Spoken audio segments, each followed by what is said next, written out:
for me a glad tomorrow, where gates of pearl swing open wide, and when I cross this vale of sorrow, I'll get upon the other side.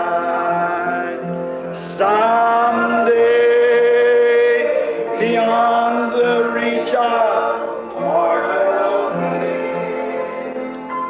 someday, God only knows just where and when. The wheels of mortal life shall stand still. What'll happen then? Then I shall go to dwell on Zion hill. Someday, beyond the reach, think of it, someday, God only knows just where and when. What'll happen? The wheel of mortal life shall stand still. Then I shall go to dwell on Zion hill. Swing low, sweet chariot, oh, coming for to carry me home. Swing low, sweet chariot, coming for to carry me home. Is the old ship of is the old ship of glory. Is the old ship of get on board, get on board. It has landed my old father. It has landed my old father. It has landed my old father. Get on board, get on board. Is the old ship of Zion.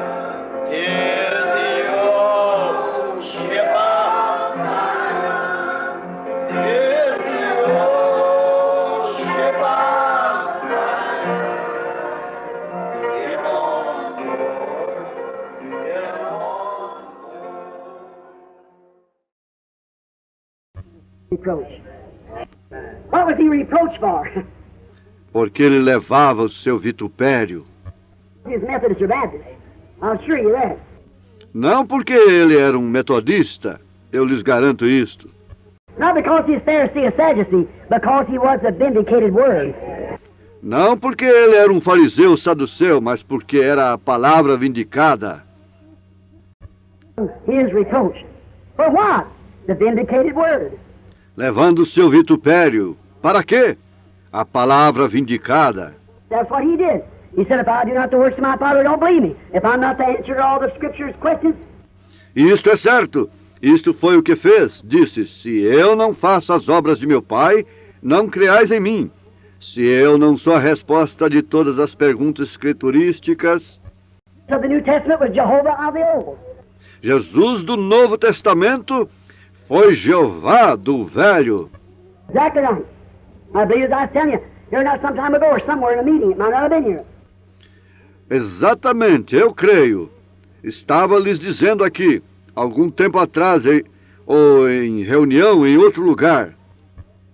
Jehovah of the Old Testament is Jesus of the New. You remember I was going squirrel hunting that morning, and there it was. Pode que não tenha sido aqui. Jeová do Velho Testamento é Jesus no Novo. Recordam quando eu estava indo a uma caçada de esquilo naquela manhã? Stems running to one out there around the mountain, me standing there looking at it. E lá estavam aqueles 3 grandes galhos ligando a um lá em cima. Close and took off my hat, laid down my rifle, got up there. Bem na montanha, eu de pé, olhando para aquilo, me aproximei, tirei meu chapéu, coloquei meu rifle no chão. I shook the woods. That Jesus of the New Testament is Jehovah of the Old. Remember? Subi ali e uma voz estremeceu a floresta, dizendo: Jesus do Novo Testamento é o Jeová do Velho, permaneça fiel. So, right below there's where the squirrels appeared. Come into existence. Então, bem mais embaixo, foi onde os esquilos apareceram, vieram à existência quando não havia nenhum lá. Down there. That's truth. It's true. So God knows before who I stand. It's the truth. That's the truth. E vê, isto é verdade. Vê, é verdade. Deus sabe perante quem estou de pé. É a verdade, é certo, é verdade. Right down in Kentucky, and there's people sitting right here tonight with present. It happened again, the same thing. Lá embaixo em Kentucky, e há pessoas assentadas aqui nesta noite que estavam presentes quando isto aconteceu outra vez. A mesma coisa. Yes, we know that it's the truth. Jesus of the Old Testament. Sim, sabemos que é a verdade. Jesus do Velho Testamento.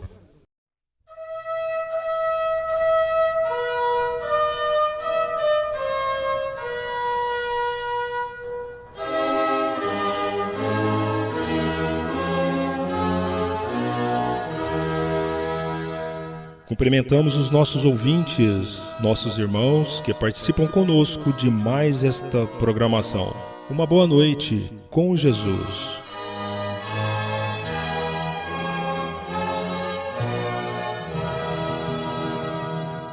Estamos começando agora o culto com pregação da palavra, uma mensagem de Deus para nós, pregada pelo nosso saudoso pastor Joaquim Gonçalves. Culto que acontece todas as terças e quintas, às 19 horas, e aos sábados, às 18 horas. Ao som do hino Somente Crer, vamos receber a palavra de Deus através de mais esta poderosa mensagem.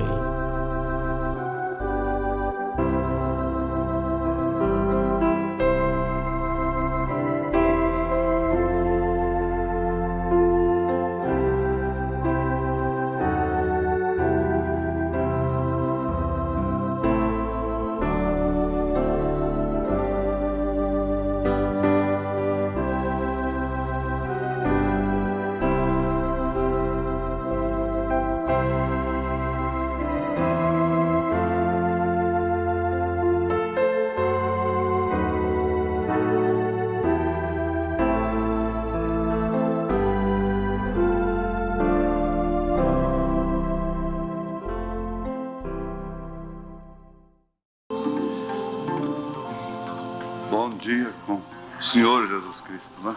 Amém.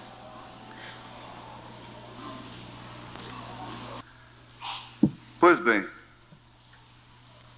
nós vamos ficar de pé, vamos ler a Bíblia, porque a leitura está dentro de uma pergunta. Eu não sei se eu posso responder todas as perguntas na mesma escola, na mesma reunião. Mas quando isso não é possível, a gente guarda para o próximo domingo. A gente vai guardando em ordem, né? E não é todas as vezes que a gente pode responder também. Às vezes fica guardado ali até um mês ou 2, não sei. Tem uma aí sobre os vale dos ossos secos, né? Não está esquecido. Quem é que fez essa pergunta? Ela. Então não está esquecida, ela está guardada para a hora certa. Então vamos ler apenas o verso 4, não é? Verso 4.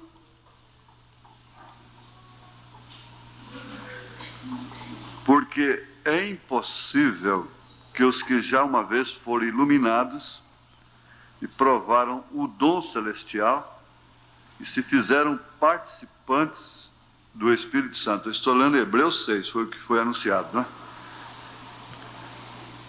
Participantes do Espírito Santo e provaram a boa palavra de Deus e as virtudes do século futuro e recaíram, sejam outra vez renovados para arrependimento, pois assim quanto a eles, de novo crucificam o Filho de Deus e o expõem ao vitupério. Senhor Deus, nós pedimos a Ti que Tu respondas por nós, porque isto é o único que é melhor, isto é o único que é correto, porque quando estamos perguntando, estamos querendo aprender. E quando obtemos uma resposta, é sinal de que realmente aquilo existe. E aquilo tem uma resposta que vem contribuir com a nossa fé e para a edificação da igreja. Em nome de Jesus Cristo. Amém. Podeis assentar. Eu não quero com isso que as escolas sejam dirigidas por perguntas. Bem entendido. Vocês sabem que eu não tenho medo. Pode mandar perguntas, que eu não tenho medo disso. Mas não fique especulando, cogitando, pensando o que vai perguntar. Uma pergunta dessa aqui, ela é boa, oportuna, desde que não seja como especulação apenas. O que é pecado voluntário? Para alcançar perdão, o que devemos fazer? Todas as coisas que acontecem é por predestinação? Então, se resume em duas, ou as três perguntas podem se resumir em uma, dependendo da maneira que é encarado. Pode ser relacionado uma com a outra, não é? Aqui onde nós lemos, Hebreus 6 e também tem Hebreus 10. Em Hebreus 10, na carta aos Hebreus, capítulo 10, verso 26.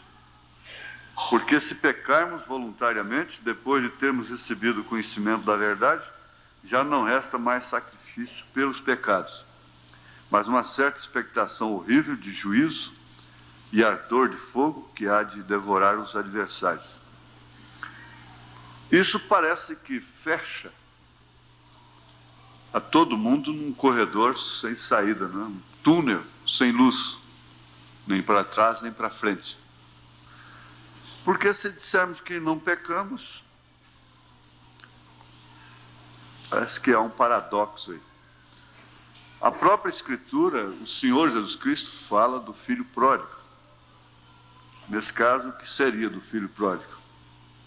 O que significa ser pródigo? Não é só sair da igreja, ir embora da igreja. Acho que aquele filho que não saiu de casa, ele foi mais pródigo do que o outro, menos bem-aventurado.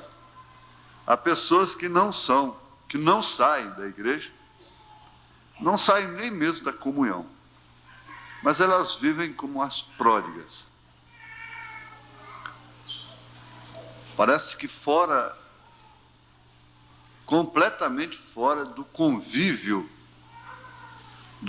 espiritual da igreja, fora do círculo. Na hora de cantar não canta, na hora de orar não ora, na hora de ler não lê, não tem gosto de abrir a Bíblia para acompanhar uma leitura. É quando todo mundo canta. Você sabe que todo mundo canta. Eu tenho uma lição de inglês que ele pergunta: por que você gosta de cachorro? Eu respondo por ele, porque ele é maloqueiro. Oh, não.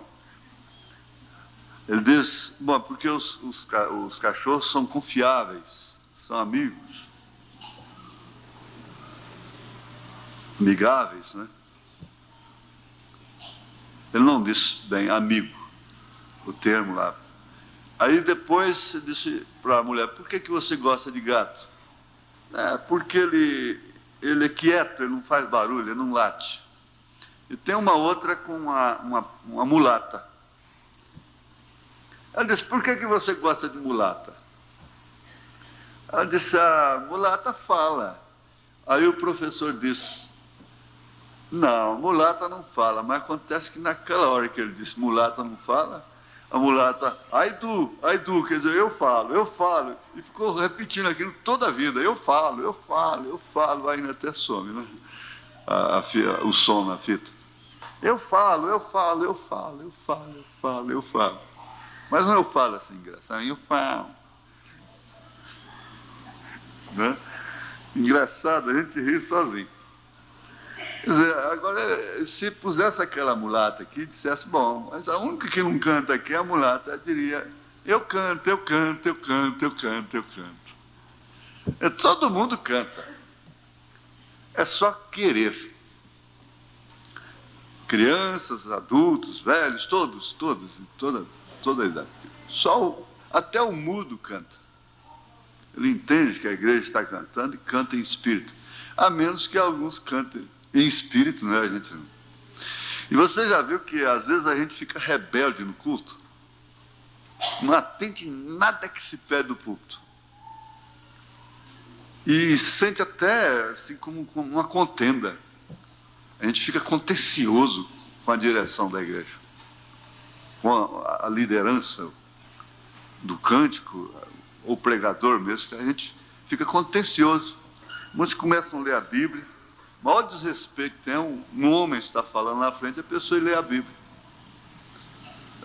Pouco caso. Outros começam a fazer outras coisas e você fica em guerra com o púlpito.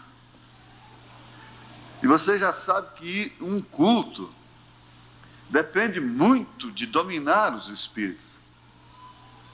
E está dentro dessa resposta aqui, essa questão de discernir e dominar espíritos. Nós temos que conhecer e discernir os espíritos errados que nós temos, que nos acompanham. Porque esse é o único meio de vencer. Você tem que entender, há um espírito errado que me acompanha, que me unge certas horas, para mim falar o que não deveria ter falado, para me olhar como não deveria olhar, para me portar como não deveria me portar. E afinal de contas, todas as personalidades variam. Há uns mais definidos, mais fortes, porém mais cansados, mais introvertidos. Eles têm uma implosão, eles implodem as coisas, eles são abalados por dentro. Então nós temos que entender que esse mistério está dentro da dimensão humana. Isso é humano. E como você sabe que se você não lavar a cabeça, e não tomar sol, e não abrir a casa para ventilar, e não deixar sol entrar dentro de casa, e não se assear, o que vai aparecer? Piolho na cabeça. Eles dizem, há alguns que pensam, toda mulher de cabelo longo não é asseada. Engano. Elas são mais asseadas. Elas têm mais cuidado. Engano. Ela não é preguiçosa. Normalmente elas cortam, muitas delas cortam de preguiça. Elas são preguiçosas, então cortam igual o homem mesmo, só para passar o pente assim. Já é de preguiça. Essas é que podem não ser asseadas. Não é? E acontece o seguinte, que aí começa a juntar. Você sabe que o ser humano é propenso você conhece, a asseio íntimo e coisas assim que não, uma vez não praticados, causam malodores, mau hálitos, e coisas, e coisas, e coisas, e coisas, e coisas, e coisas. E doença dentro de casa. A falta do asseio. A casa pode ser de chão, a água pode estar no pote, o copo pode ser bem areadinho, bem limpinho, a roupa da cama pode ser remendada, ela pode ser lavada com sabão de bola, não é? Ela pode tomar sol. Você já pensou? Quando a gente pega uma roupa que está fedendo a mofo, que você vai vestir uma calça, um paletó, uma camisa, que está fedendo a mofo, mofo causa uma bronquite asmática, asma, alergia, uma gripe alérgica, uma coceira no nariz, terrível, causa sinusite, essa coiseira toda, irritações na pele, irritações no nervo, e dores e tantas coisas. Pois bem, o ser humano é como um animal lá do silvestre, ele está sujeito ele é propenso a pegar carrapato e coisas assim. O ser humano também pega. E a mesma coisa é espírito. A igreja é um asseio, o culto doméstico é um asseio, é um banho doméstico. Porque pega mesmo, pega piolho, pega carrapato, pega espíritos. Os espíritos estão cruzando, há espíritos de famílias, vocês entendem? Vocês têm que discernir. Não, de fato, a minha família é uma família assim, caracteristicamente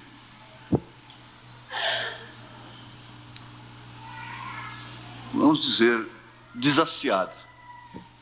Outra é meia tonta. Outra é de uma linha assim, outra é de outra linha assim, outra é de outra linha assim. Mas é difícil a pessoa reconhecer. O mais difícil que tem é isso. É discernir os espíritos. E não tem que falar, não tem que dizer para ninguém quando você percebe isso em você. Mas eu poderia dizer para mim mesmo, olha, você está com o espírito assim, assim, assim. João disse para discernir os espíritos. E não discernindo os próprios espíritos, nós também somos engodados facilmente com outros espíritos, de outras pessoas. Então são pessoas que são vulneráveis. A pessoa vulnerável é aquela que é aberta, é fácil. Ela tem uma abertura, tem um lugar fácil de entrar nela.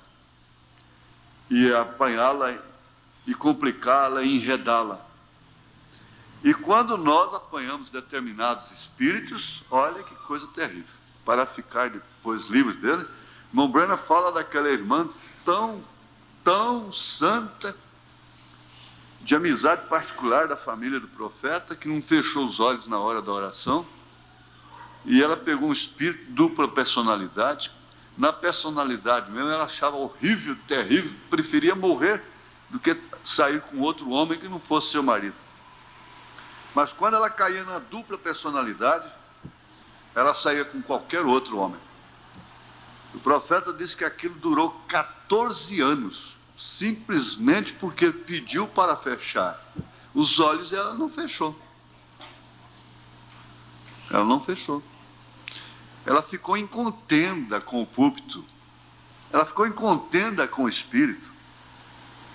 Mesmo sem você estar com gosto, mesmo estando magoada, mesmo você estando magoado, faça aquilo, porque aquilo é para você, é para seu bem, é um remédio que você vai tomar como óleo de rícino. Porque daqui pode surgir um pecado voluntário. E você vai ficando em contenda com o pregador porque ele fala errado, em português. Há pessoas, aqui não, mas eu já encontrei pessoas como aquele mestre, aquele doutor, quando o Osborne terminou de pregar, o Osborne, um homem culto, ele disse, Osborne, você teve 34 erros de gramática. Isso quer dizer que a parte espiritual para aquele homem praticamente não valeu nada. Ele estava ouvindo a gramática do pregador. E a gente entende como que é isso. Você fica em contenda com o pregador, porque ele fala uma coisa errada e você fica corrigindo ele na mente. Até você corrigi-lo na mente, ele já falou aquilo que seria a sua bênção. E você fica com aquilo, porque ele falou nós vai, porque ele falou uma coisa que não combina com a geografia, com a história, com a ciência, e você fica matutando aquilo. Você perde o culto, prejudica o culto, prejudica os outros. Agora, aquele pastor estava lá, e o irmão Brennan foi orar por um menino epilético. Ele tomou o menino na mão. E ele pediu para que fechasse os olhos. E o pastor não fechou os olhos. Irreverentemente. O espírito epilético saiu do menino, pegou o pastor lá na coisa, ele deu ataque epilético lá e ele nunca tinha tido epilepsia. Foi quando aquela moça saiu dançando no espírito, de cabelos longos, loiros, né? E o piano tocou sozinho. O Espírito Santo continuou a música tocando. Isso quer dizer que o poder era tão grande que não podia impedir. Porque o irmão Branham era uma sobrecarga, era uma superestação. Mas nós já somos um transformadorzinho, mas, né, desse de poste aí, né? E às vezes impede, você impede a si mesmo. Então você já aprendeu que você pode discernir espíritos em você mesmo. Não vai com isso se entregar para eles. É como discernir uma doença. Você não tem que discernir se um dente está doendo. Porque você sente a dor. Você não tem que ter discernimento de saber se sua cabeça está doendo. Por quê? Você sente a dor. Mas você vai ter que passar, às vezes, por um raio-x para saber se tem alguma coisa lá dentro que você não sente, que não sabe, e coisas assim. E o que nos mostra realmente esse raio-x é a palavra, é o culto, é aquela adoração que você faz a Deus lá em casa, de madrugada, sozinho, o culto doméstico, a leitura sistemática da Bíblia. Esse espírito predisposto a aceitar a palavra, não como um bebezinho que tudo que diz que vai, não. Mas esse espírito predisposto a obedecer, a acatar, a não entrar em choque, em contenda. Por que nós temos que ser contenciosos? Nós não somos cães de briga. Nós não somos galo de briga. Essa raça da galinha índia, e deu a rinha, um galo mata o outro. Briga até matar o outro. Agora nós ouvimos uma coisa aqui importante, que Deus não te deu força, até anotei na minha Bíblia, em 1 Pedro, quando Pedro diz para não açoitar a igreja. Deus não te deu força para ficar açoitando seus próprios irmãos, pisando nos seus próprios irmãos. Deus não te deu um espírito, uma mente melhor, um equilíbrio maior, para você ficar pisando no outro, humilhando. Ele não te deu uma posição melhor para você ficar espancando os outros. Ele não te deu força para estar chutando a canela do seu próprio irmão. E nós vimos, foi essa semana mesmo, foi domingo, não sei, que ele disse: se Deus tirar a mão de misericórdia de mim, eu entro por um caminho pior. Então, ele não te deu uma posição melhor do que essa irmãzinha que está sentada perto de você, para você ficar desprezando-a, insultando-a. Olha, quantas pessoas vão ao suicídio? E sabe quem as matou? Foi a própria mãe, foi a própria família. Porque elas, por fim, ficam sem ambiente. ficam sem atmosfera. Todo mundo em cima. E por fim cai num desespero. Cai numa depressão aí de 3º grau, não volta mais nunca. Nós ouvimos isso aqui na escolinha, e eu anotei, marquei até na minha Bíblia. Agora, vamos primeiro tirar o espírito de contenda. Ó, eu estou com um espírito de contenda, porque tudo comigo dá contenda. Ninguém pode falar nada comigo que dá contenda. Eu quero quebrar. A televisão está ensinando isso aí. Elas aprenderam a quebrar penteadeira, jogar os vasos, né? As relíquias, vai, pega quadro da parede, joga no chão, sapateia em cima, pega óculos, sapateia em cima, que custou, né? E vai no carro com a marreta e pá, joga gasolina, põe fogo e vira a casa de perna para o ar. Uma irmã me disse que estava com vontade de fazer isso. Olha, tem hora que me dá vontade, porque ele ficou tão impossível, tão bruto, tão incompreensível, tão insuportável, que me dá vontade de quebrar tudo. Falei, olha, cuidado com o espírito do PT aí. Ele é que quebra ônibus, quebra tudo, né? Quebra o instrumento do trabalhador, porque avião mesmo lá e carro dos deputados não vão quebrar, não. Isso é uma incoerência muito grande. Até que de cá eu poderia bater uma palminha se eles quebrassem as lamusine, a lama usine, né? Mas é isso. Então elas aprendem, droga, agora está, pelo amor de Deus. Espírito de futebol, pelo amor de Deus, meu Deus. Deus está assim agora. Não toma o nome de Deus em vão. Eu já vi irmãs e irmãos, pelo amor de Deus. Ele vai falar, pelo amor de Deus. O sangue de Jesus tem poder. O sangue de Jesus tem poder. Daqui uns tempos está no futebol, tá? Porque já está no carisma aí, não é? Está na televisão, qualquer coisa. O sangue de Jesus tem poder. Qualquer coisa. Não demora, não. Pelo amor de Deus. Pelo amor de Deus. Pelo amor de Deus. Virou um hábito, uma coisa assim. Então se apanha esses espíritos do quebra-quebra, da contenda e essa coisa toda. E agora nós vamos perguntar, será que uma vez apanhando esses espíritos, o pecado fica voluntário ou fica sujeito ao espírito?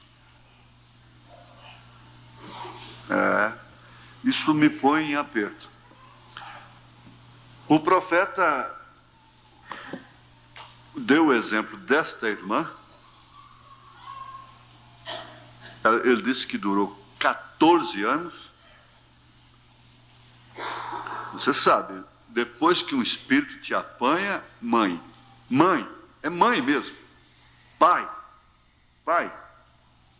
mulher, moça, depois que um espírito te apanha, completando, antes de ir com aquele homem que não é seu marido, pensa, vou assumir todas as consequências, eu sei o que estou fazendo. Não tem esse negócio de ser vítima depois, não. Eu sei o que estou fazendo. É voluntariedade. Agora, a hombridade, eu creio que está diante de Deus, é quando a pessoa entende e diz assim, pois bem, eu plantei isso, eu estou colhendo, eu assumo. Ela já começa a alcançar uma posição digna diante de Deus. Porque esse voluntário, ela foi voluntária. Voluntariamente. Depois, com suas atitudes, ou ele, negam, ele ou ela, né, negam a voluntariedade. Então, o que acontece? Elas passam a abusar da verdade. E mantendo, então, um pecado voluntário, daquela hora em diante. Não sei se está simples ou está complicado. Não sei se principalmente a irmã que fez a pergunta. Daquela hora em diante, daquele instante em diante, que você não assume a sua própria culpa, então é que aquilo passa a ser um pecado voluntário. Porque você quer que ele fique em cima do outro. E diante de Deus não adianta. Aqui a sociedade, tudo, culpa um, culpa outro, e culpa o homem, culpa a mulher, e lincha até. Mas vai ver, ambos são culpados, ou talvez ela seja mais, ou talvez ele seja mais. Mas lá diante do trono branco, não adianta, não passa. Não resolve você chegar lá e dizer, a mulher que tu me deste, né? Foi a serpente. O juiz vem do mesmo jeito. Então, a pessoa assume, reconhece e assume. Ela alcança uma condição digna de tomar da comunhão. Foi o que o profeta diz aqui. Há coisas que tem que ser um pouco meio difícil mesmo, porque aquele que come e bebe indignamente, ou seja, aquele que vem aqui e professa ser um cristão, que toma do corpo do Senhor e logo sai a viver com o mundo, fazendo coisas semelhantes, negando a Cristo seu poder, faz com que Deus seja desonrado em grande maneira. Você desonra a Cristo com isso, e você diz, a Bíblia não quer dizer isso. A Bíblia não quer dizer isso. As Escrituras não querem dizer isso. Isso não tem importância. Isso não é assim. Está vendo? A coisa já tomou um outro rumo completamente diferente. Agora, seguindo, ele diz, assim sendo, é melhor que não tome. Porém, se você se esforça com tudo que tem por viver corretamente e manifestar que você é um cristão e que ama o Senhor Jesus Cristo, então é o seu dever tomá-la.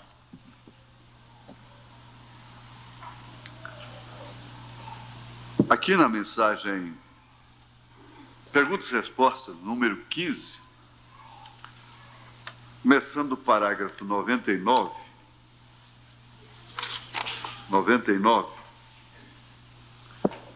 é uma pergunta. Eu vivi muitos anos em pecado, agora encontrei o Senhor. Por favor, irmão Brennan, eu pequei outra vez e não sou digno de estar diante de ti neste lugar santo.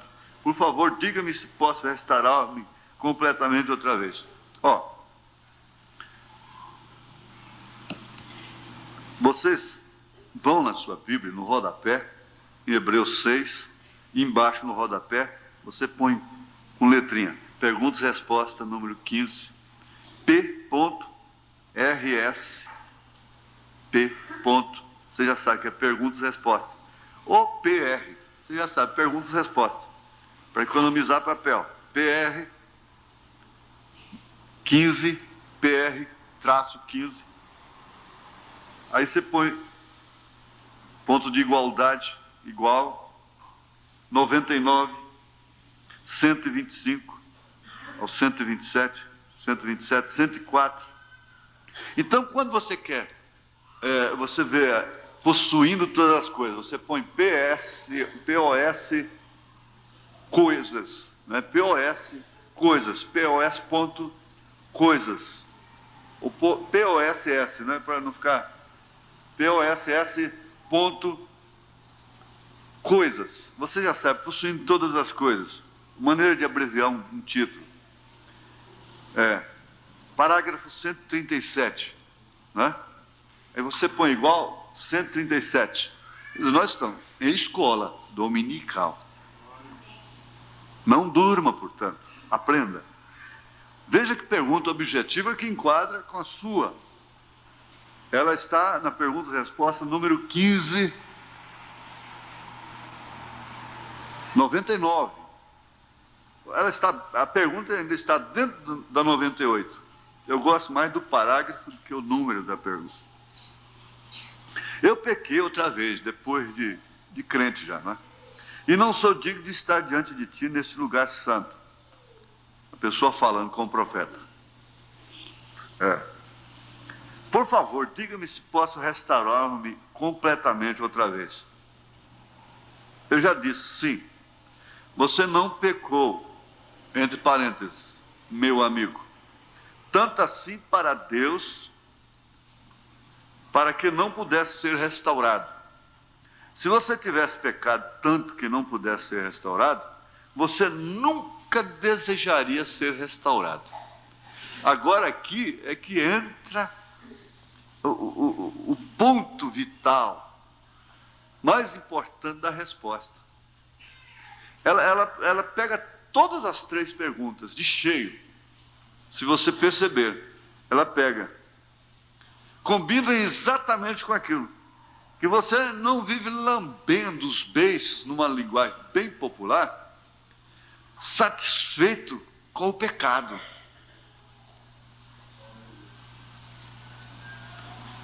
Você tem pesar, você sofre.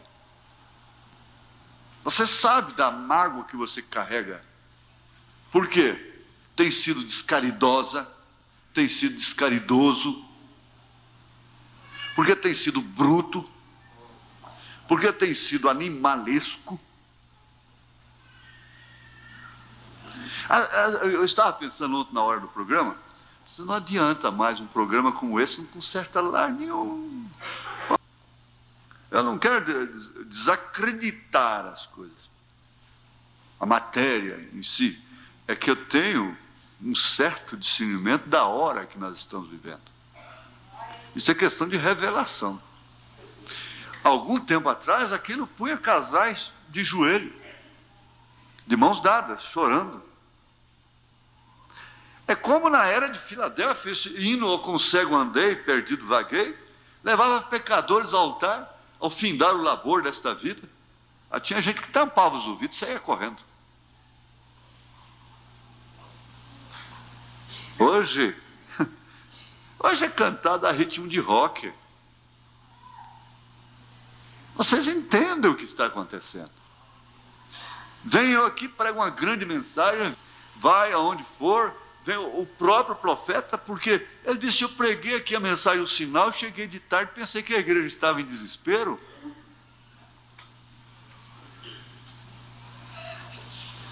Não muda. Não muda. Não vai mudar. Encoraja.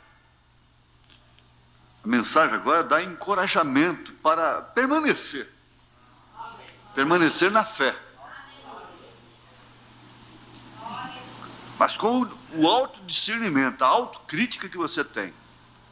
Gente, tem que ter essa autocrítica de ser uma pessoa complexada que tudo que fala é para você. Quantas pessoas têm pecado contra mim? Quando eu nunca sabia daquilo e nunca falei aquilo para aquela pessoa, a pessoa sai magoada, vai embora, não volta mais nunca, dizendo que eu agredi ela, falei. Nunca falei aquilo para aquela pessoa. O profeta diz, o complexo mata. Nós temos de discernir, eu sou um homem ignorante, eu sou um homem bruto. Não é aquela autoincriminação, eu não presto, eu não vale nada. E por isso porta como tal, né? Se porta como tal. Para dizer que não é hipócrita. Não, não é isso não. É aquele miserável homem que sou, de Romanos 7. Distinguir uma coisa da outra. Não misturar uma coisa com a outra. Mas veja aqui. Como começou a coisa? A resposta. Se você tivesse pecado, agora para começar também, irmã, preste atenção. Eu não sei nem mesmo se a irmã que fez a pergunta está aqui, não precisa manifestar, porque não foi feita hoje. Mas eu achei oportuno, muito oportuna a pergunta.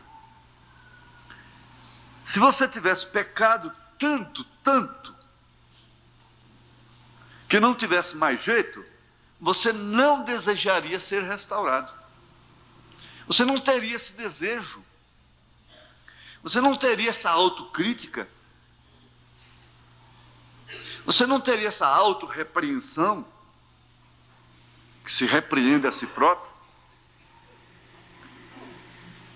E fixe nisso, Jesus Cristo, olha, o autor e consumador da fé, portanto, autor e consumador da salvação, disse que só há um pecado para o qual não tem perdão.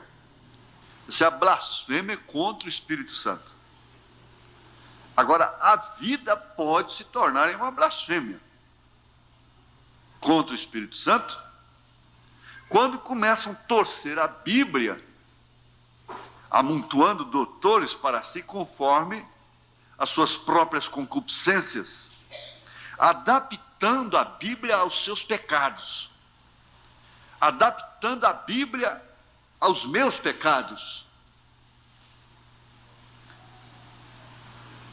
Isso pode virar uma blasfêmia. A blasfêmia estaria justamente, o pisar no sangue estaria justamente o torcer a Escritura para proteger, para camuflar.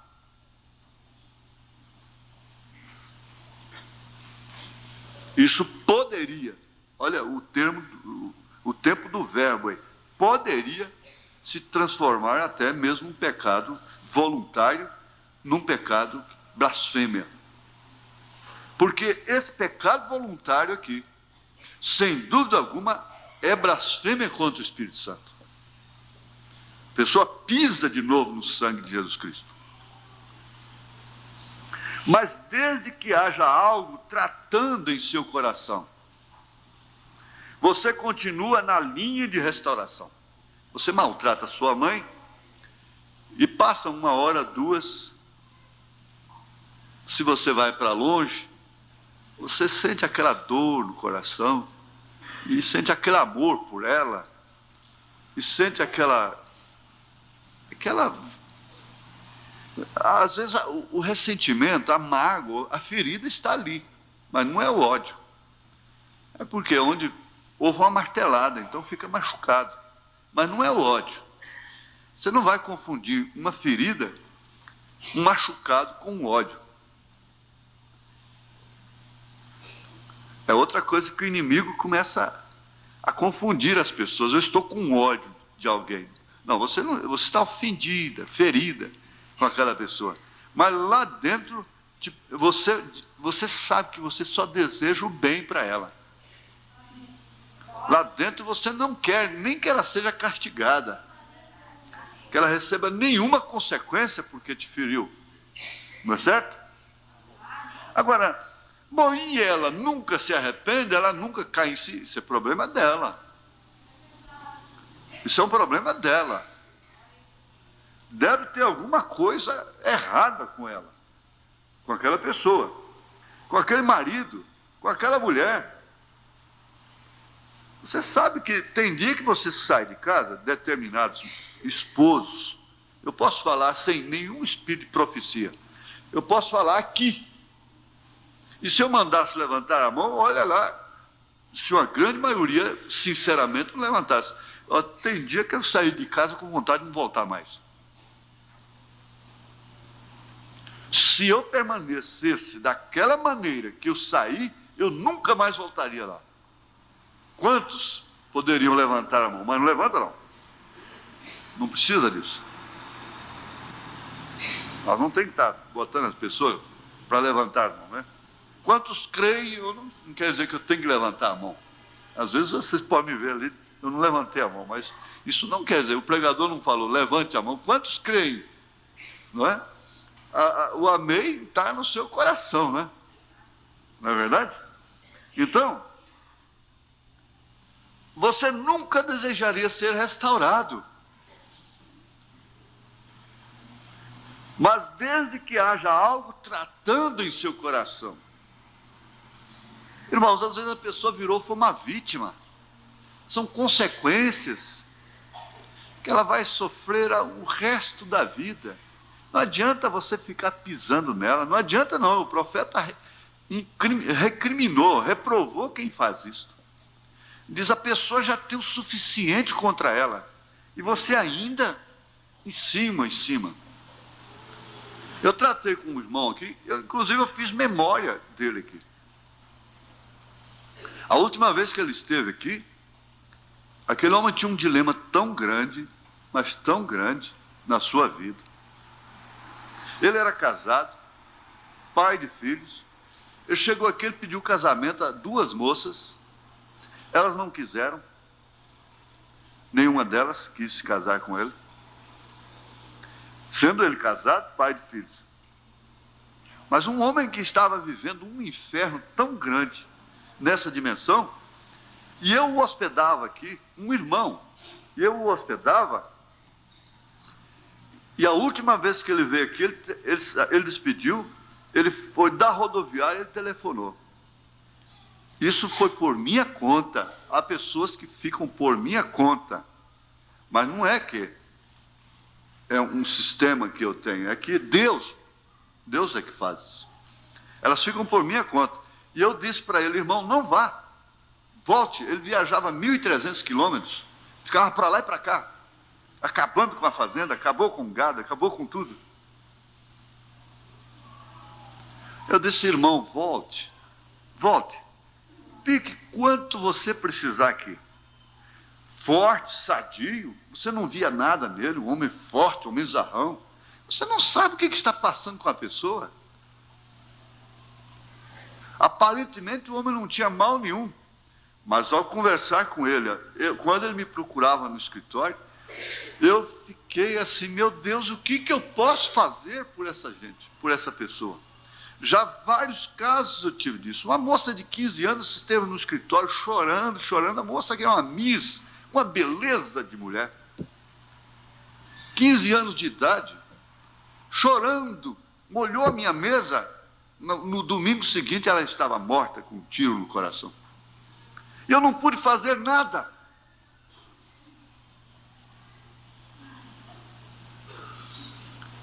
Agora esse irmão, eu disse, irmão, volte, venha, você tem cama, tem comida aqui. Ele voltou, mas ele era brioso também, ele ficava envergonhado aqui. E ele não tinha caminho para ele. Ele voltava, dá tristeza a pessoa voltar para casa, mas uma tristeza da alma. É uma tristeza esquisita que ninguém pode explicar. Você viaja quando você entra no ônibus ou no veículo, sabe que vai voltar, mas dá um peso, uma coisa que parece que tem 30 quilos de chumbo puxando seu coração para baixo. É uma coisa que talvez você nunca tenha passado por isso. Ele ficou, mas era um homem brioso. Resultado, ele voltou. E de certo, para não voltar mais aqui, ele entrou numa construção com vidro de veneno e pôs fim na sua vida. Que Deus o tenha, não é? A depressão foi tão grande. Eu não posso julgar o destino da alma dele. Eu não posso, de maneira alguma. E ninguém pode. Mas desde que haja algo tratando em seu coração, você continua na linha de restauração. Culpado no mínimo é culpado no máximo. É o parágrafo 100. Culpado no mínimo é culpado no máximo. Para mim essa é a culpa que, eu não quero julgar, é a culpa que Paulo carrega em Romanos 7.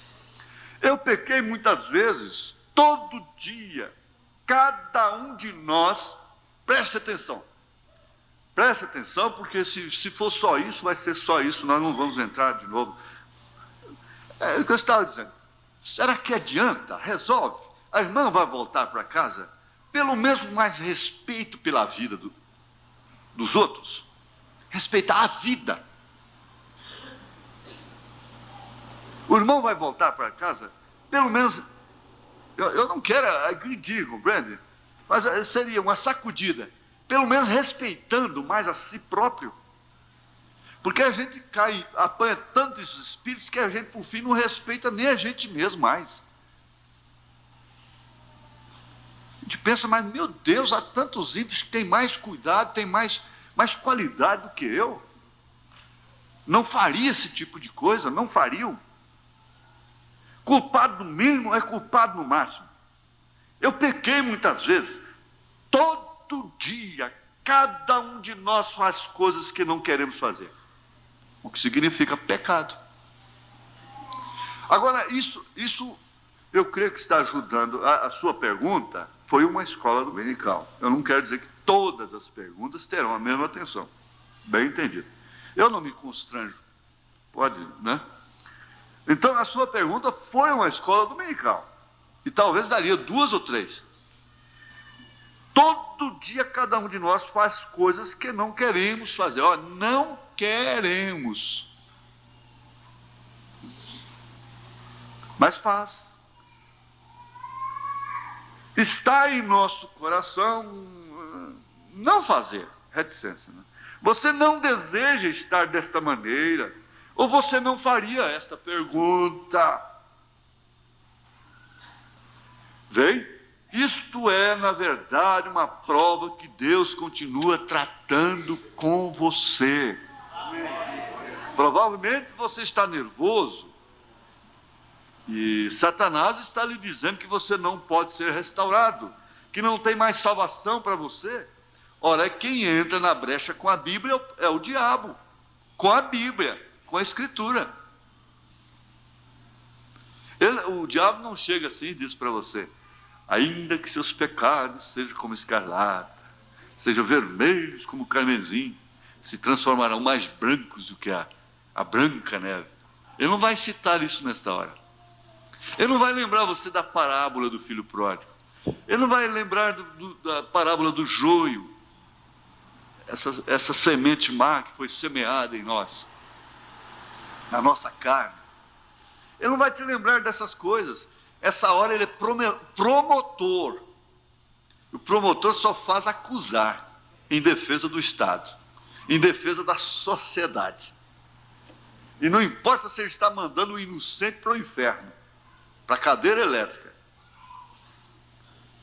Ele quer que aquela pessoa seja criminosa.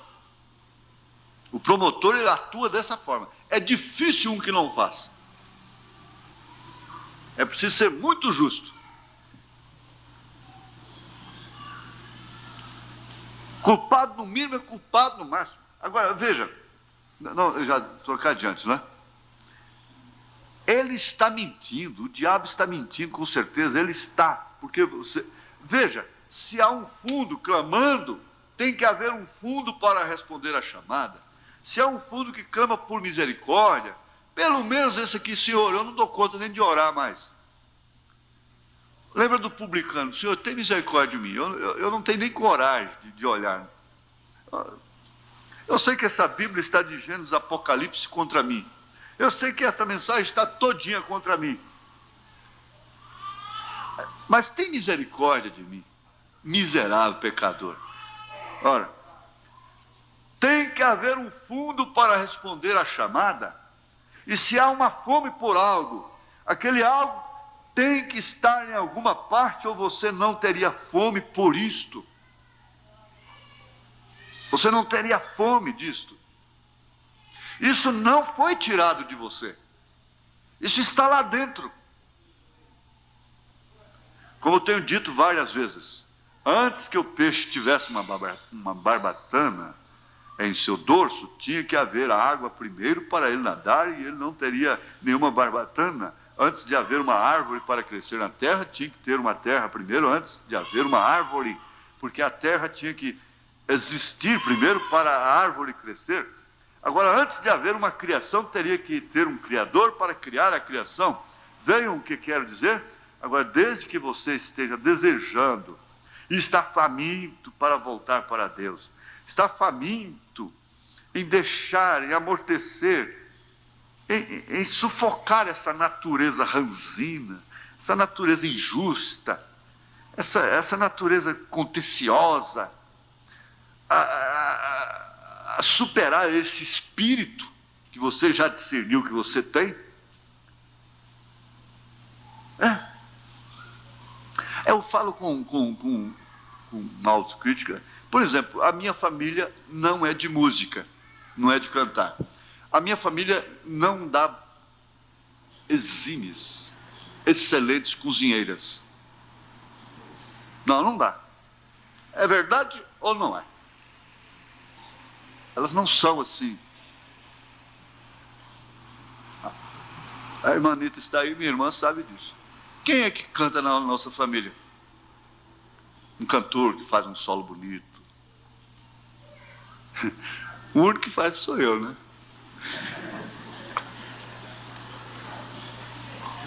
Por aí vocês tiram. Minha mãe era uma taboca rachada, desentuada. Já há outras famílias que tocam instrumento. Vai ver, o bisavô, o tataravô da Vera foi um... Se não foi, ele seria, tivesse oportunidade. Um grande músico, um pianista de fama, né? Como ela é. Organista, pianista, né? Vem, às vezes, lá dos ancestrais, não é? Ninguém sabe. Mas tem que vir. Vem. Agora, nós herdamos o quê? Eu disse, eu herdei o quê? Eu herdei do meu avô e do meu pai, coisa que misericórdia. Meu avô era explosivo. Ô, cobra, já falei uma vez. Mas o que é isso? Você entende, você discerne, dá para discernir um pouco? Isso não quer dizer que você está perdido.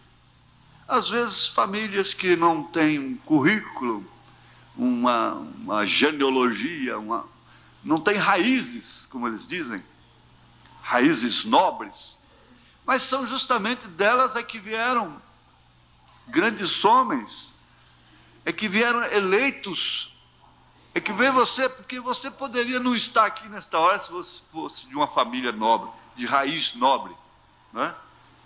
Então é isso. E nossas famílias, e nós somos mal educados, e nós não sabemos ter educação, nós não temos muita educação de berço, nós entendemos as coisas de uma maneira ignorante.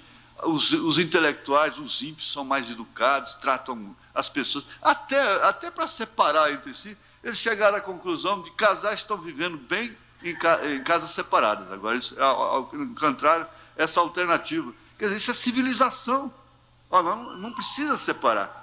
Mas é o convívio pessoal, interferência de filhos e coisa e tal. Então, já descobriram que um longe do outro vivem muito melhor. Então, assim por diante. Eles têm mais classe, eles têm mais educação na mesa, eles têm mais educação certas horas, né?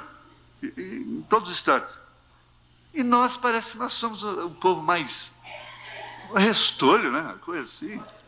E tem tanta baixeza, tanta baixaria, tanta coisa ridícula, tanta, assim, coisa que não deveria existir, uma coisa feia.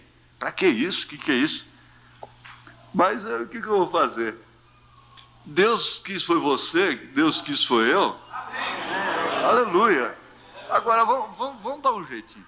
Eu acho que esse discernimento aí salva muito a pessoa dessa voluntariedade aqui, viu, irmã? Agora, há um lugar que você pode atravessar, onde você não pode voltar. Mas quando isso acontece, você está lá embaixo outra vez, na mesma forma que estava. Isto é para apenas te mostrar que você caiu da graça. Apostasia não é perdição. Olha, isso aqui só o profeta que podia falar isso, né? Porque se ele exige, mas também ele dá. Um denominacional não tem essa confiança. Eles não podem dar isso. Eles não podem dizer, vai-te e não peques mais. O fariseu nunca podia dizer isso. Eles não podem batizar determinados casais porque há 20 anos atrás eles não foram no cartório e coisa assim. Eles não podem fazer isso. Eles não têm condição, e bom que não faça. Apostasia não é perdição. Eu quero que alguém me diga onde a apostasia é a perdição. E prove isto na Bíblia. O apóstata não está perdido, ele está apenas fora do companheirismo. Eu acho que eu fui em cima, não é? Quer dizer, quem tem um profeta para responder as coisas para a gente fica valente, não fica? Fica garboso, não é? A gente fica bravo. Fica... Davi perdeu o gozo da sua salvação quando ele tomou Betseba, a mulher de Urias, mas ele nunca perdeu a sua salvação. Ele nunca disse, restaure a minha salvação. Disse, me restaure o gozo da minha salvação. Existem muitos desses legalismos hoje. Não toque, não prove. Você não pode fazer as coisas com legalismo. Eu não vim à igreja nesta noite por legalismo. Eu sinto cansado. Eu tenho estado nervoso, contrariado, estou preocupado com algo que está diante de mim. Meu coração está ardendo, tanto que o coração está batendo irregularmente. Eu tenho cãibra, dores, neste exato momento, simplesmente me movendo de um lado para o outro, para cima e para baixo, por aqui. Fraco, nervoso, trêmulo. Chega aqui, me comprime, tenho meus dedos comprimidos no meu sapato. Eu sinto tudo, mas venho aqui. Mas venho. Então, por que eu vim? Porque eu amo a Deus. Porque eu gosto de ouvir sua palavra. Vivo ou morto, tenso ou não, eu devo estar aqui de pé por Ele. Não é porque sou obrigado a fazê-lo. Ele não se importaria se eu fizesse ou não. Se eu morresse, eu iria para o céu de qualquer modo. Mas estou aqui porque eu amo. Você serve a Deus porque você o ama. Não porque você tem que fazê-lo. Quem não ama essa escola está nesta hora em algum lugar debaixo da coberta? Está orando? Está lendo a Bíblia? Não porque você tem que fazê-lo, porque você o ama o suficiente. Eu sou fiel à minha esposa, não pelo fato de ter medo dela se divorciar de mim. Eu sou fiel a ela porque eu a amo. Não há nenhuma outra mulher no mundo exceto ela. Esta é a razão que eu sou fiel a ela. Não porque se eu cometesse um engano e eles achassem que fiz algo errado, chegaria para ela e diria, Meda, querida, eu não tive a intenção de fazer aquilo.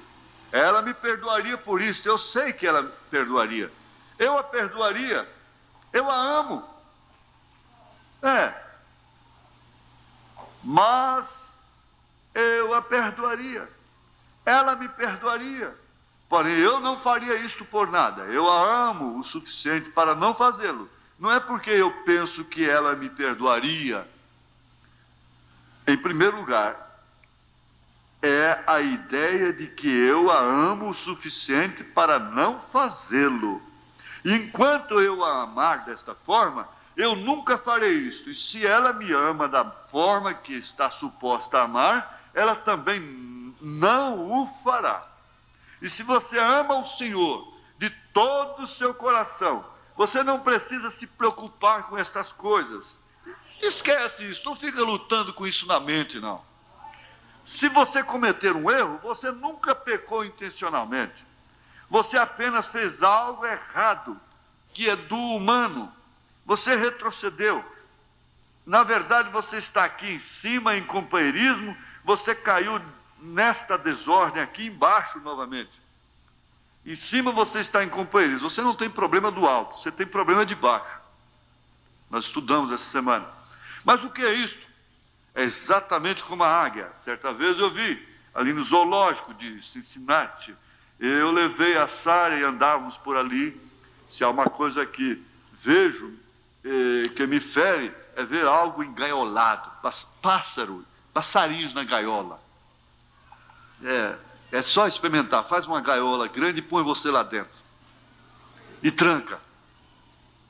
Aí depois soltar, vê se você não vai soltar todos os passarinhos também. Deixa você passar menos uma noite na cadeia, como eu já passei 2. Eu simplesmente não suporto ver nada engaiolado, até mesmo passarinhos. E eu sei que vocês, mulheres, têm uns pequenos pássaros, solte-os. Mas eu abro a gaiola Ele não quer ir embora mais. Você deixa comida para ele lá, mas deixa aberta. Ele vai fazendo companheirismo com outros e outros e outros. Daí a pouco você está livre da responsabilidade de ter um pobre, inocente, que não tem culpa de nada preso ali. Você não gostaria de estar preso. Quando eu era menino, eu costumava dizer, se alguma vez eu tiver uma oportunidade, quando eu for um homem, eu entrarei escondido em cada casa e soltarei aqueles pobrezinhos. Ah, glória a Deus. A arte melhor que o menino pode fazer é soltar os passarinhos, né? Mas a arte melhor que eles gostam de fazer é prender. Eu estava andando na margem do horto, uma senhora veio lá e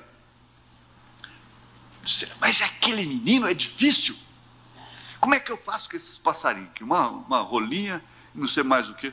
Eu falei, vamos fazer o seguinte, a senhora chega aqui perto da mata e solta um de cada vez, porque é espécie diferente. Espera aí. Deixa as pessoas passarem. Aí ela pegou e abriu a gaiola, né, a sapão lá que o menino tinha pegado, e ele voou, sentou assim no alambrado, assim, olhou e foi embora, direto. Aí o outro também foi embora. Como quer dizer, obrigado, mamãe. Obrigado, mãezinha boa. Essa que é a mãezinha boa, né? A mãezinha do filho bom, né? É a mãezinha boa. Ela disse, não tem jeito. Falei, Deus te abençoe. Você não conhece o profeta, no entanto, obedece ele sem saber. Não é? Aí, mas vai ser tanta gente que vai soltar. Vai ser uma briga hoje. O seu marido não é crente, ele é doido por causa de passarinho, você não vai ter que fazer isso, não é? Não é? Meu marido não é crente, ele é doido por causa de passarinho. Você também, né? Você também. Chega lá, solta tudo, solta as galinhas, solta os cachorros, solta os macacos, solta tudo.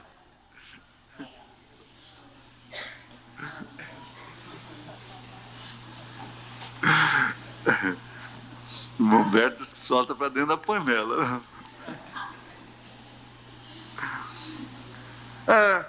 Assentado ali em cima no sol quente, elas diziam, e as mulheres ali fora, em algum lugar, na varanda dos fundos, fumando um cigarro, e aquele pau passarinho ali fora torrando. Ele nada pode fazer sobre isso, ele simplesmente tem que ficar ali. E ele não nasceu para aquilo. Eu pensava, rapaz, se eu pudesse entrar de mansinho ali e soltá-lo, ele não ficaria ali por muito tempo. Eu odeio ver qualquer coisa engaiolada. Eu detesto ver um homem chamar a si mesmo de cristão e então ficar engaiolado, preso em algum tipo de credo, de igreja. Eu não posso dizer, amém? Eu não posso crer naquilo. O pastor disse, não crês nisso, que coisa. Eu não queria ler assim, eu separei só mesmo os parágrafos, mas fica tão bom que a gente vai tocando para frente. Eu vou pular para o 125. Querida irmã, ou querido irmão, é claro que eu colocaria as mãos sobre você, mas isto não te libertaria. O que te libertaria você é compreender que você já está livre. Você já está derramado ou desamarrado. Você não tem que se preocupar em estar livre. Você já está livre. Jesus te libertou. Não fique novamente amaranhado no jugo do cativeiro. É isso que às vezes te prende debaixo de uma escritura dessa. Você é tão livre quanto pode estar. Você não precisa ficar enredado. No 127, ele diz absolutamente. A pergunta foi essa: eu caí, pequei, estou mortalmente errado. Existe uma chance para mim ficar puro outra vez?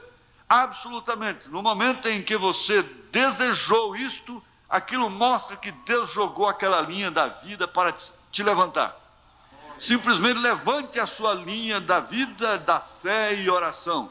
Siga em frente em direção ao restante das águias, assim. Vá batendo suas asas. Isto é certo. Segue em frente. Continue. Continue, continue. Aleluia. Só que o nosso tempo foi embora. Nós tínhamos boas coisas aqui hoje, ó. Boas coisas. Mas acho que essas também foram muito boas, né? Chegou uma pergunta aqui: como ficarão as pessoas que servem a Deus piamente e se não subirem no rapto? Bom, tem que responder em poucas palavras, mas há alguns que vão morrer pelo nome de Jesus Cristo, para a salvação comum. Eles morrerão pelo nome de Jesus Cristo, mas não adorarão a imagem da besta. Eu acho que está bem respondido, não está? Porque responder melhor que o profeta, eu não dou conta. Esse desejo que há no coração ficou bem claro, né? Esse fundo que clama, envolvendo principalmente esse discernimento, autodiscernimento, essa coisa que você diz: não, de fato isso não pode ser, tem alguma coisa errada comigo. E aí você tem esse fundo que clama, não é? Agora, todas as coisas que acontecem é por predestinação. Isso aí, o irmão Branham fala daquela mulher aquela irmã, mulher nova ainda, que ele foi orar por ela no hospital e ela praticamente foi ressuscitada, foi curada, e passou um tempo, ela partiu, foi embora. E o irmão Branham, depois dela ficar curada e tudo, ele ficou encabulado com aquilo, até queria uma satisfação de Deus. Depois chorou muito por causa disso, porque pediu satisfação a Deus. Ele se arrependeu muito, né? Aí, passado um tempo, o irmão Branham, Deus veio para o irmão Branham, deixou passar um tempo. Às vezes ele deixa passar um tempo, aí ele vai te dar a resposta, né, de determinadas coisas. Ele quer ver como você vai se portar no presente. Passou o tempo, ele veio a José lá e falou: não temos receber sua mulher, não é? Há coisas que você não entende na hora e Deus não vai te explicar. Ele quer ver como que você se porta. Passado o tempo, então vem. Aí Deus mostrou para ele que ela estava morrendo afogada uma vez, e ela foi salva porque ela não podia morrer então. Ela foi salva das águas porque ela não podia morrer então, porque ela não seria salva. Veja, então eu acho que, eu creio que em relação à pessoa predestinada, tudo é predestinação, exceto aquela coisa que a gente faz fora da permissão, fora da vontade perfeita de Deus. Então você invade um sinal aí, você vai dizer que isso é predestinação? Agora, um carro sai lá da pista, atravessa a pista e vem te pegar cá no passeio, isso já é outra coisa. Um avião vem, cai em cima da sua casa e te mata, aí já é outra coisa. Mas você entende, há coisas que a gente faz, a gente pula na frente de um carro, atravessa a rua certas horas, de uma maneira precipitada, não é? A gente não tem uma culpa direta daquilo, mas a gente às vezes deixou de passar na hora. Quantas vezes eu vejo senhoras, principalmente de mais idade, elas deixam passar. Eu estou com um carro aqui parado, dando até sinal para ela passar, ela não passa. O sinal está fechado para a gente, aí está, ela não passa. A hora que o sinal abre para a gente, aí ela entra. Ela entra para atravessar. Então tem que ter todo esse cuidado, né? Agora, coisas que acontecem que é por predestinação. O irmão Branham disse que quando Abraão se apostatou, saiu do lugar que não deveria sair, ele foi a Abimeleque, foi parar lá nas mãos de Abimeleque. E então ele mentiu que Sara não era sua esposa, era sua irmã. Ele não mentiu em dizer que ela era sua irmã, ele mentiu em dizer que ela não era sua esposa. E então Abimeleque era um justo, e se preparou para tomá-la como esposa. Então eu quero me casar com ela. E naquela noite Deus veio a ele e falou: você é um homem morto, porque você vai tomar a mulher do meu profeta. Aí o profeta disse: Abimeleque não pôde tocar em Sara por causa da predestinação. Por causa da predestinação. Agora, Nelí, você vê, tudo tem que ser balanceado. Nelí veio, e ela tinha sido dançarina, ela voltou lá, depois tudo, ela viu aquela vida de Irene, da Esperança, que era uma roupa, e disse: irmão Branham, eu queria ser como Irene, como Esperança, porque o mundo marca a gente carrega marcas, que nunca se esquece mais, fica marcado aquilo, o mundo.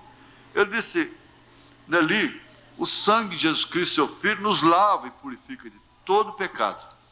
A Nelly estava dentro de um quadro, a Esperança e a roupa estava dentro de outro, nesta dimensão, mas lá em cima elas estavam dentro do mesmo quadro. É isso que muitos não respeitam, não discernem.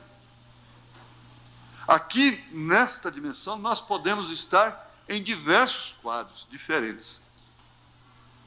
Mesmo os apóstolos se encontraram assim. E cada um deles teve um quadro diferente, na dimensão humana. Mas veja se há quadros diferentes. Nem mesmo para a velhinha de 90 anos não havia quadro diferente. Uma velhinha de 90 anos aqui quase que tem que pôr uma cadeira para ela especial e levar a ceia para ela ali, quando ela está muito forte ainda. E se ela tem que ser batizada, a família tem que autorizar e coisa, e assim por diante. Ela se distingue, ela ocupa uma posição diferente. Agora, você tem passado por coisas que outras não passaram, e outras têm passado por coisas que você não passou. E daí então você não vê a Irene, a roupa, condenando a Nelly, subestimando a Nelly. Esse aqui é o segredo. Ambas eram predestinadas, tanto Ana como Sara como Raabe. Agora faz um paralelo entre Sara e Raabe na dimensão humana. A Bíblia se explica. É uma predestinação. Fomos predestinados. Eu não creio que o irmão Branham morreu por acaso. Ele estava predestinado. E vou te contar a última coisa aqui, isso está escrito.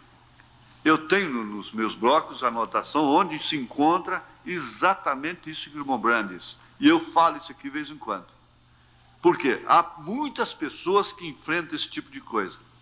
E elas se põem a queixar para um e para outro, para um e para outro, para um e para outro, e o seu problema só vai agravando, e ninguém resolve o seu problema. Esse negócio de você tem que desabafar. Desabafar é um espírito. Esse negócio de desabafar é espírito. É simplesmente espírito para te prejudicar, prejudicar a outros, prejudicar a sua família. Então, aquele irmão queria tratar com um caso de família do irmão Branham. O irmão Branham não atendeu ele. Não o atendeu. Até que ele apelou. Ele disse: mas irmão Branham, se trata de problema de sua família. Ele disse: não. Se eu parar... Ele disse primeiro: eu estava predestinado para passar por isso desde antes da fundação do mundo. E graças a Deus que o irmão Branham teve determinados problemas com sua família. Porque você já pensou se ele não tivesse? Graças a Deus que houve problemas dificílimos dentro da igreja do irmão Branham. Você já pensou se não houvesse? Não houvesse problema na igreja de Corinto? Na igreja de Paulo? Hein? O que seria de nós? Aí, você sabe como ele completou? Ele disse: se eu parar para te ouvir, eu vou caindo, caindo, caindo cada vez mais. Por isso que uma pessoa só poderia ajudar a outra, lembrando, às vezes em determinado instante, irmã, não é que eu não queira te ouvir, mas você não deve estar fazendo isso, irmão. Você não viu o que o irmão Branham disse? Não resolve. Às vezes você estava predestinado para passar por isso desde antes da fundação do mundo, e aí? Você só vai espalhar a coisa, a sua vida, e fazer, cada um quer fazer um julgamento, cada um quer fazer um pensamento do seu caso, e só dá isso e mais nada. E vai solucionar o problema? Não vai. Só vai piorar. Então é por isso que ele disse, olha, eu estava predestinado para passar por isso desde antes da fundação do mundo. E se eu for dar ouvido a isto, eu só vou caindo, caindo, caindo. Agora, Jesus veio para Paulo e disse, a minha graça te basta. Esse espinho dado por Satanás não vai sair de você, não. Esse espinho que você tem na carne.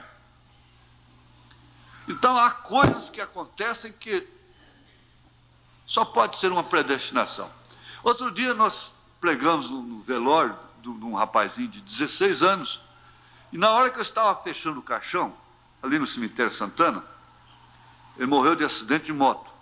Trabalhando, atravessou na frente de um carro, bateu, morreu. Rapaz de 16 anos, um garoto, bonito, jovem, na flor da idade. E na hora que eu estava fechando o caixão, a mãe, que é nossa irmã aqui, disse, está vendo, o senhor dedicou meu filho a Deus, e agora o senhor mesmo está fechando o caixão dele. Aquilo soou tão profundo, que hoje eu estava revoltado, eu fiquei revoltado, falei com o cunhado dele, falei assim, olha, moto ainda vai matar muita gente querida nossa, porque a maior parte de moto, mas é espírito também, não é necessidade, é um espírito de motoqueiro que a pessoa tem, que gosta de moto, é gosto, não é necessidade, 90%. Porque quem pode comprar uma moto boa, ele pode comprar um carro usado, um Chevette, uma coisa, morre de carro também, mas é muito menos. Batida é completamente diferente. Não tem nem sentido. Então é muito mais versátil, é tudo. E eu conversando com ele ali, ele já pinchando o motorista, eu falei, não é assim. O senhor dirige, o senhor sabe que não é assim. Todo motoqueiro que morre, o motorista que é o culpado. Complica a vida do homem, às vezes é um pai de família e tudo. Ele disse, não, isso é verdade. Outro dia um passou na minha frente, ele aparece de uma hora para outra.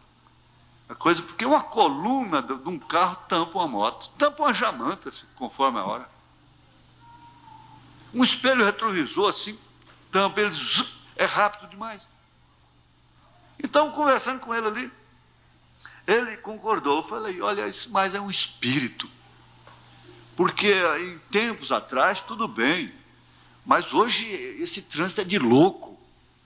E coisas assim, e fiquei revoltado. Mas depois que a irmã falou isso, irmã, aquele garoto foi salvo, tá? Ninguém sabe o que ia acontecer com ele se ele vivesse.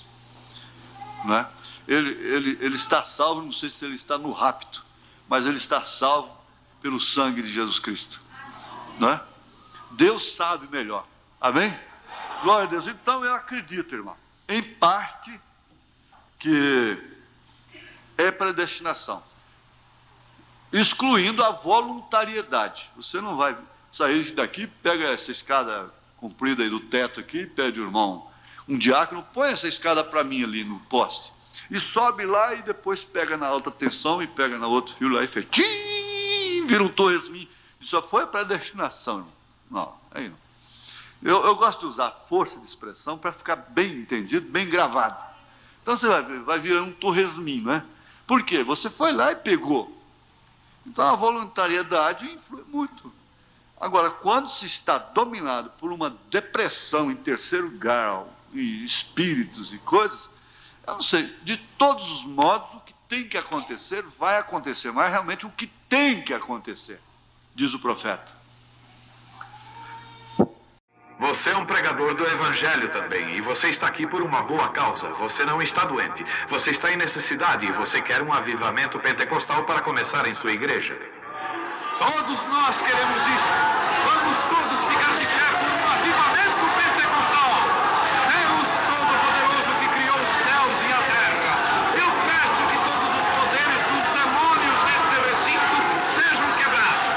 O poder de Jesus Cristo seja manifesto, Senhor. Nós não estamos derrotados. Satanás, eu te ordeno no nome do Senhor Jesus Cristo, sai deste povo. Ponham-se de pé, vocês aleijados nas cadeiras de rodas. Deem glória a Ele, todos vocês.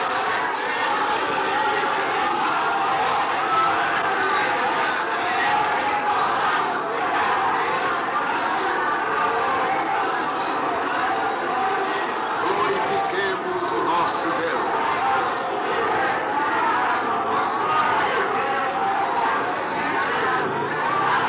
Aleluia.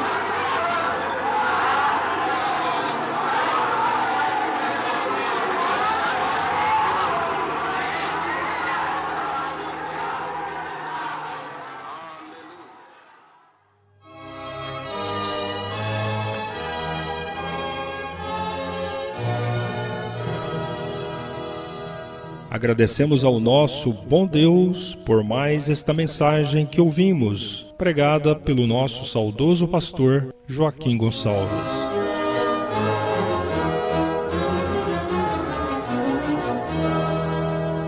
Esta programação, com uma poderosa mensagem a nosso favor, acontece todas as terças e quintas, às 19 horas, e aos sábados, às 18 horas.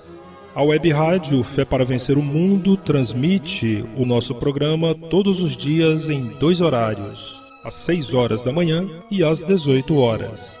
Às 18 horas, a Rádio daqui, em onda média de 1230, também transmite os nossos programas. Os nossos cultos ao vivo, bem como a Web Rádio, são transmitidos através da nossa página tabernaculodafé.org.br.